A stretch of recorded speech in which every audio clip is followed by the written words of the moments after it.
Welcome back, my friends. Welcome back. Scotty the Trucker coming to you from Greensboro, North Carolina. I'm a few hours away from being able to get out of here and head home. I am bobtail at my what I call the trifecta, which is Flying J with a big parking lot with a Denny's. It's the one exception I will say to my not being a big fan of truck stops. However, this video is going to be about why I don't like the truck stops. But before that, you know, I had hoped to be home by now, actually. My hope yesterday morning was that I could cram my receiver and my drop trailer, my drop to empty, and then head home all within 14 hours. And it could have happened if everything went perfect, and it didn't. And just a minor little rant here. And I'm aware, I'll get comments like, you didn't realize this until now. No, I knew this starting out, but it's something that I have yet to get used to. But though I know people will say that's just trucking, and I get it, but I don't come from a trucking world, and I'm not quite used to some of the stuff. And you know, coming from a behind the desk corporate business, you know, type scenario, you know, if you made an appointment or if you had a deadline, you tried your absolute best to meet that deadline, you know. And if you didn't make it, if you weren't able to keep the appointment, you apologized, you know, and tried to make it right, you know. That's the world I come from. And Prime, we drivers operate under that thing. We do our damnedest, you know. We leave hours earlier, you know, to get there an hour early, you know, to make our appointments. And from what I understand, Prime's pretty damn good at it. We do our jobs well.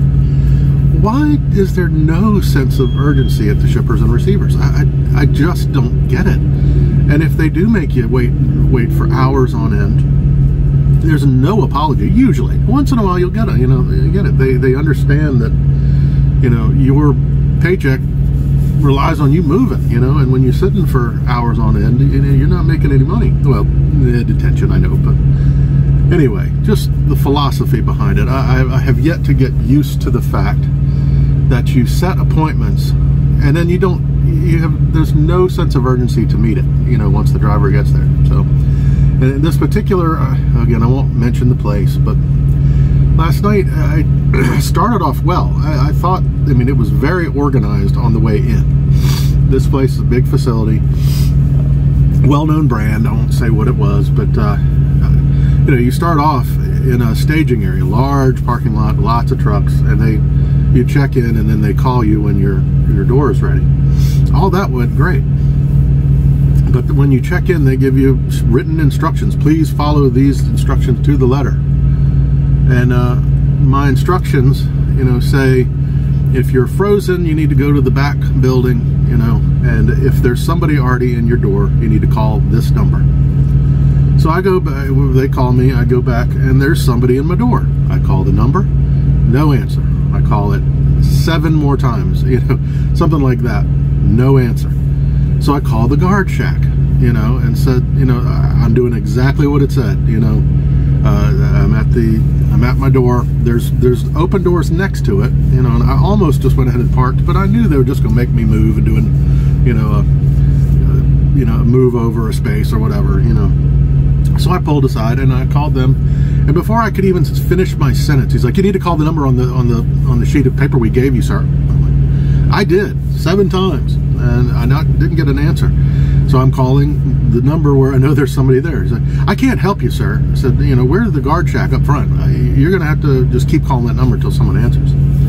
So I keep calling that number, and nobody answers several more times. So I call the number for the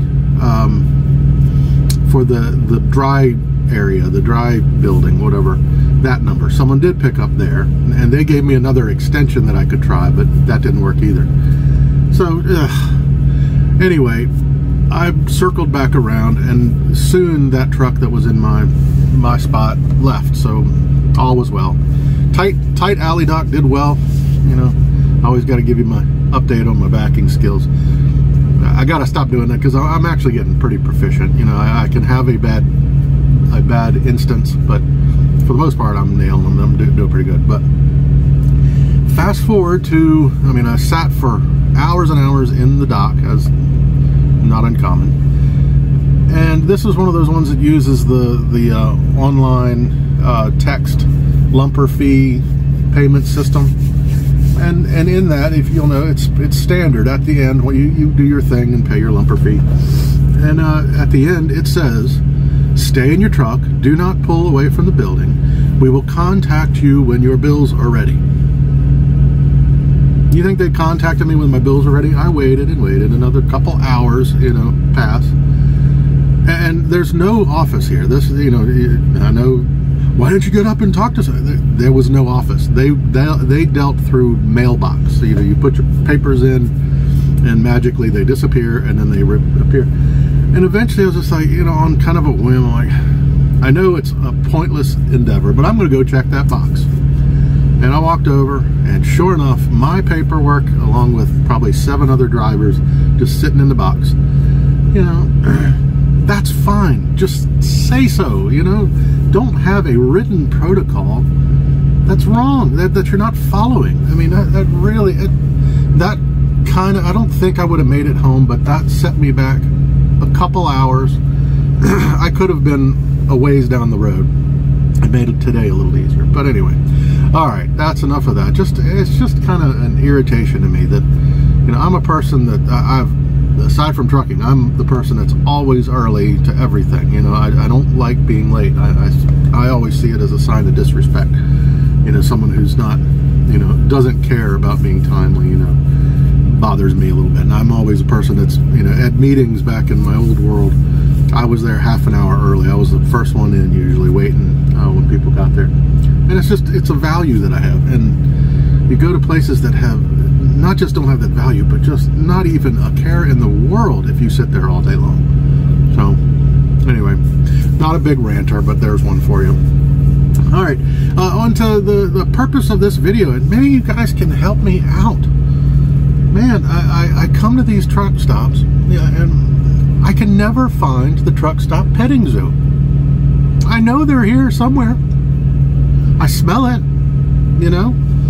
You know what the petting zoo smells like. You know, I smell it at almost every truck stop, but I never see a goat, never see baby deer, don't see llamas, alpacas, chickens running around. You know, petting zoo. Where is it? Y'all got to help me out here, you seasoned truckers. Most of the truck stops I go to, you know it's around here someplace. I know there are animals here because I sidestepped the puddles, you know, in the parking lot. So yeah, help me out. I want to experience. I'm not a big truck stop place, but I want to experience it all. So please help me and tell me where at these places do they hide the petting zoo? Now, of course, I'm kidding. There's no petting zoo. Certainly smells like one at these places. One of the main reasons why I'm not a big fan of these places. Yeah. Another thing I just don't get. I guess this is a ranting video. The building is right there. I mean, literally 50 yards from where I'm parked right now. And I've been back and forth a couple times, and you are literally stepping over puddles of piss. You know, I don't get that. You know, and I know, I guess I suppose it's kind of controversial, the use of, sorry, this one's going to maybe a little more graphic than used to, the pee bottle thing. I'm not opposed to it. I think I'm going to do a contingency planning video. I don't think you should make it a way of life, but man, you know, trucking, you wind up in, excuse me, some places that, you know, don't have facilities. You know, some of the shippers and receivers don't let you use the bathroom. I've heard that's kind of a COVID thing. Since COVID, you know, they don't let you use them. Most of them do, or most of them have porta potties. But you know, like I said, I'm not opposed to the pee bottle thing, but dispose of the stuff properly. You know, you can get it to a trash can sanitarily. You know, you don't have to pour it in the parking lot. You know, I for the life of me, you know, I understand emergencies. You know, almost all my favorite YouTubers have that unfortunate but very humorous bodily function emergency video. I don't have that yet. I contingency plan, and I'm going to go into, I go further than the bottle. Yeah. There's a little teaser for you.